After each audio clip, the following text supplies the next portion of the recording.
Hello friends, আমি শুভম। নেটফ্লিক্সে একটা নতুন সিনেমা বেরিয়েছে, জাপানিজ সিনেমা, যার নাম বুলেট ট্রেন এক্সপ্লোশন। এবার প্রথমেই আপনাদের প্রশ্ন হবে যে সিনেমাটা কি হিন্দিতে পাবো? হ্যাঁ, হিন্দিতে অ্যাভেলেবেল আছে এবং হিন্দি ডাবিং যথেষ্ট ভালো। রানিং লেন্থ 2 ঘন্টা 17 মিনিটের। কেমন হলো সিনেমাটা সেটা নিয়ে কথা বলবো এই ভিডিওতে। প্রথমে যদি বেসিক গল্পটা আপনাদেরকে বলে দিই, জাপান যেখানে বুলেট ট্রেন খুব প্রসিদ্ধ আপনারা সবাই জানেন, সেখানে তারা নতুন আরেকটা বুলেট ট্রেন ইন্ট্রোডিউস করছে। সেই বুলেট ট্রেনে যারা যেতে চলেছে তারা খুবই এক্সাইটেড জেনারেলি। এবার যারা যাচ্ছে তাদের মধ্যে বিভিন্ন ক্যাটাগরির লোক আছে। সেখানে যেরকম আছে স্কুল স্টুডেন্টস, আবার সেখানে পলিটিক্যাল লিডারও আছে। এবার ট্রেনটা যাচ্ছে, তার জার্নি শুরু করছে। জার্নি শুরু করার কিছুক্ষণের মধ্যেই রেলের যে হায়ার অথরিটি তাদের কাছে একটা আননোন নাম্বার থেকে ফোন যায় এবং সে বলে যে এই ট্রেনের বোম আছে। ট্রেনের গতিবেগ যখনই 100 কিলোমিটার পার আওয়ারের নিচে চলে যাবে এই বোমটা ব্লাস্ট করে যাবে।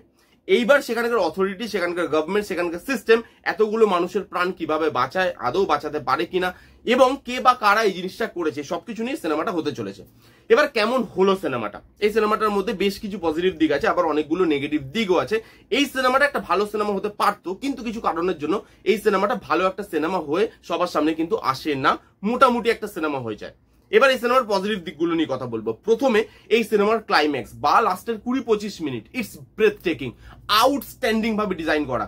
এই ট্রিটমেন্টটা যদি তারা পুরো সিনেমাটায় রাখতো, এই সিনেমাটা আলাদা লেভেলে গিয়ে ওয়ার্ক করতো, বাট সেটা করে না। কিন্তু লাস্টের 20-25 মিনিট, মানে 20-25 মিনিট ব্রেথ টেকিং। সেখানে আপনি মানে ওই শুয়ে আরামসে সিনেমাটা দেখতে পারবেন না। ওই thrill moment, edge of the seat moment, ওই জিনিসগুলো, টেনশনের মোমেন্ট, এগুলো কিন্তু আপনাকে প্রোভাইড করে। আপনি হা করে দেখবেন এবার কি হবে, লাস্ট অব্দি এদের জীবনের সাথে কি হতে চলেছে।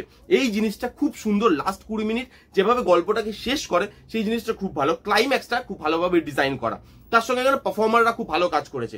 ট্রেনে যারা ক্রু মেম্বাররা ছিল, যারা জার্নি করছে, সেই যাত্রীরা প্রত্যেকে এখানে আউটস্ট্যান্ডিং। গভর্নমেন্ট অফিসিয়াল, সেই ট্রেনে যে হায়ার অথরিটি, সেখানে যারা কাজ করছে প্রত্যেকে ভালো কাজ করেছে এবং প্রত্যেকটা পারফরমেন্স তার নিজের জায়গায় খুব সাবলীল, খুব ধরে পারফর্ম করেছে এবং যতটা যেখানে দরকার ছিল সেই জিনিসগুলো তারা দিয়েছে। পারফরমেন্স জাস্ট আউটস্ট্যান্ডিং এই সিনেমাতে। এবং এখানে না টেকনিক্যালি না সিনেমাটা ওয়েল মেড, যেহেতু পুরোটাই ট্রেনে শুট করা, ট্রেনটা যাচ্ছে, কি প্রবলেম আসছে সেই জিনিসগুলোকে যেভাবে দেখিয়েছে, সেখানে লুক অ্যান্ড ফিল খুব ভালো। বলতেই হয় যে টাকা পয়সা খরচা করেছে এবং কোথায় খরচা হয়েছে সেটা আপনি বুঝতে পারবেন। একটা ভিএফএক্স এর শট এমন ভাবে করেছে না, দেখতে আপনার অরিজিনাল ফুটেজের মতো লাগবে। আউটস্ট্যান্ডিং। সেখানে যেভাবে ভিএফএক্স এর কাজ করা হয়েছে, সেখানে যেভাবে মানে জিনিসটাকে ল্যাভিশনেস একটা প্রোভাইড করা হয়েছে, সেটা দেখতে ভালো লাগে।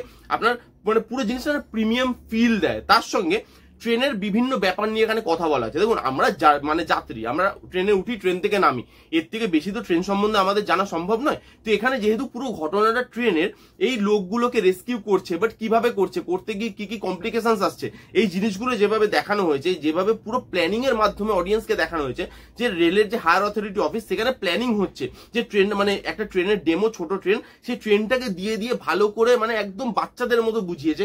সেই জিনিসগুলো ভালো লাগবে, কারণ কি আমরা এই বিষয়ে বেশি খুব একটা জানি না। তো বেসিক সেন্সটা বা বেসিক নলেজ এই সিনেমাটা দেখতে গেলে যেটুকু লাগবে সেইটুকু কিন্তু তারা প্রোভাইড করতে পারে এবং সেটা কিন্তু বেশ ভালো লাগে দেখতে। এই ছিল মোটামুটি পজিটিভ দিক। এবার যদি নেগেটিভ দিকে আসে, ওই যে বললাম লাস্ট 20-25 মিনিট খুব ভালো, কিন্তু এই 20-25 মিনিটে তারা যে টেনশনটা বিল্ড আপ করে, তারা যে এজ অফ দ্য সিট মোমেন্টটা বিল্ড আপ করে, থ্রিলটা বিল্ড আপ করে, সেটা না থ্রু আউট দ্য সিনেমা হয় না।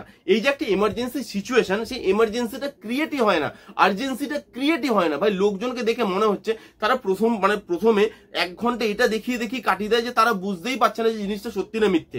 এই যে ফোন কলটা এলো, ফোন কলটা সত্যি না মিথ্যে। তারা সেলফি তুলছে, তারা সেই যে মানে চারিদিকে বিভিন্ন জায়গায় খবর হয়ে গেছে, এবার সেটা নিয়ে সবাই যে যার মতো পোস্ট করছে সোশ্যাল মিডিয়াতে, মানে হাসতে যে ভাই আমরা এখানে আছি, দেখো আমাদের সাথে কি হচ্ছে। সবাই খেলার চলে নিচ্ছে, যার জন্য কি হচ্ছে যে আর্জেন্সিটা, সেই এমার্জেন্সিটা, ওই জিনিসটা ফিলই হয় না। আপনার মনে যাবে কি একটা ঘটনা, মানে এই ঘটনাটার যে গুরুত্ব এত বড়, সেই জিনিসটা না আপনি বুঝতেই পারবেন না। লাস্টের 20-25 মিনিটে যখন জিনিসটা সবাই সিরিয়াসলি নেওয়া শুরু করে, তখন সিনেমাটা বেটার হয়ে যায়। বাট তার আগে না, ওই edge of the seat moment, টেনশনের মোমেন্ট প্রোভাইডই করতে পারে না সিনেমাটা। এবং তার সঙ্গে যে বা যারা এই জিনিসটা ঘটিয়েছে তাদের একটা কারণ আছে তার পেছনে। এবার সেই কারণটা স্ট্রংই নয়, সেই কারণটা দেখে আপনার মনেই হবে না যে এই কারণের জন্য এত বড় জিনিস তারা করতেও পারে। সেই কারণটা খুব হালকা একটা কারণ, এবং যার জন্য আপনার মনে হবে যে এই কারণের জন্য এত বড় জিনিস কেন। তো সেই কারণটা না আপনার সাথে কোথাও গিয়ে কানেক্ট করে না, এবং সেই কারণটার জন্য ইমোশনটাও ফুটে আসে না।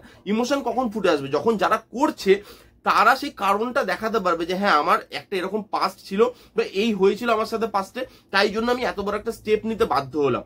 তবে ইমোশনটা ফুটে আসে, যে যাত্রীগুলো যাচ্ছে তারা সেই সিরিয়াসনেসটা দেখাবে, তবে সেই মানে সেই ইমোশনটা ফুটে আসে। বাট এখানে ওই জিনিসটাকে অত ইমার্জেন্সি দিয়ে দেখানোই হয়নি বা ওই আর্জেন্ট ভাবে দেখানোই হয়নি যে যার জন্য আপনার ওই ইমোশনটা ফুটে আসে, ওই ক্যারেক্টারগুলোর সঙ্গে আপনি কানেক্ট করতে পারেন বা ওই কারণটা আপনার সেই স্ট্রং লাগে যে হ্যাঁ এই কারণের জন্য এটা হওয়া তো ভাই জাস্টিফাইড, এটা তো হতেই হতো। সেই জিনিসটা আমার কখনোই মনে হয়নি। এই ছিল পজিটিভ দিক। নেগেটিভ দিক আমাকে যদি জিজ্ঞেস করেন, খুব যে ভালো সিনেমা হয়েছে তাও নয়, যে একদম আউট অফ দ্য বক্স দেখতেই হবে এরকম সিনেমাও নয়, কিন্তু আবার ফেলে দেওয়ার মতো বা দেখাও যায় না একবারও সেরকম সিনেমা নয়। মোটামুটি একটা সিনেমা, চাইলে টাইম বার করে একবার আপনারা অন্তত দেখে নিতেই পারেন। এই ছিল দ্য বুলেট ট্রেন এক্সপ্লোশনের রিভিউ। কারা কারা দেখেছেন অলরেডি কমেন্ট করে জানান, যারা যারা দেখেননি যান একবার গিয়ে দেখতে পারেন। কেমন লাগলো রিভিউটা জানাতে ভুলবেন না। ভালো লাগলে please give it a Thums up, like করবেন, কমেন্ট করবেন, শেয়ার করবেন, চ্যানেলটাকে মাস্ট সাবস্ক্রাইব করবেন। দেখা হচ্ছে নেক্সট কোনো ভিডিওতে, ততক্ষণ bye bye, take care and be safe.